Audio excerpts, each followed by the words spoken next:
What's up, everyone? Welcome back to Wrestle Logic, where we break down wrestling with no sugar coating, just logic.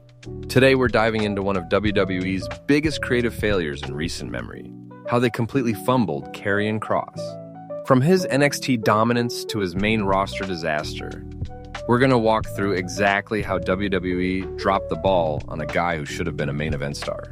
Karrion Kross came into WWE with all the tools to be a main event star. He had the look, the presence, the aura, and one of the best entrances in modern wrestling alongside Scarlett.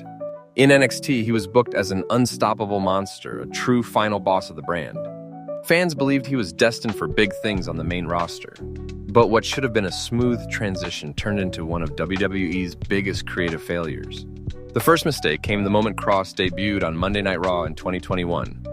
Instead of showcasing the dominant champion from NXT, WWE stripped away the very things that made him special.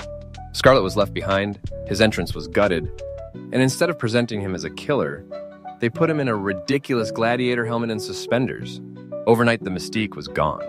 Kross's credibility was destroyed on night one. He lost his debut match on Raw to Jeff Hardy in under 2 minutes. Nothing against Hardy, he is a legend.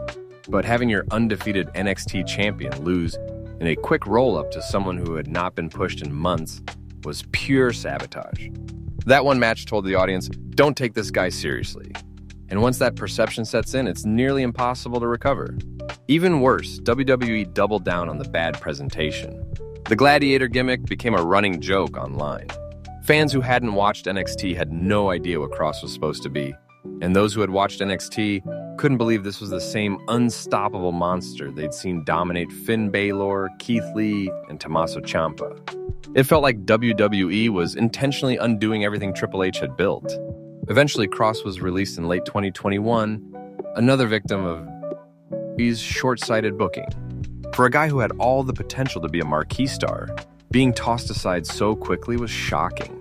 But then, in 2022, Triple H brought him back after taking over creative. Fans thought this was finally the moment where WWE would fix their mistake and push him properly. In 2022, Triple H tried to right the wrong by bringing Kross back. The entrance was restored, Scarlett returned by his side, and the gladiator helmet was thankfully gone. For a moment, fans believed this was going to be the reset he needed. Finally, Kross could get the push he deserved. But even in his second run, the booking hasn't delivered. Kross was placed in feuds with Drew McIntyre and Rey Mysterio, but those storylines fizzled out without making him look like a serious threat. He's been floating in the midcard, picking up occasional wins but never gaining momentum. Instead of being built as a future world champion, he's been used as just another body to fill out the roster.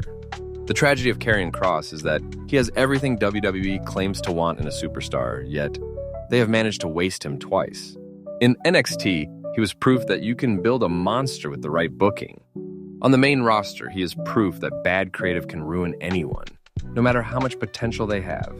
Unless WWE finally commits to pushing him the right way, Kross will go down as one of the biggest missed opportunities of this era. So that's how WWE fumbled Karrion Kross, not once, but twice. From stripping away his presentation, to killing his momentum on day one, to leaving him stuck in the midcard. This is a textbook example of how poor booking can ruin a star. But what do you think?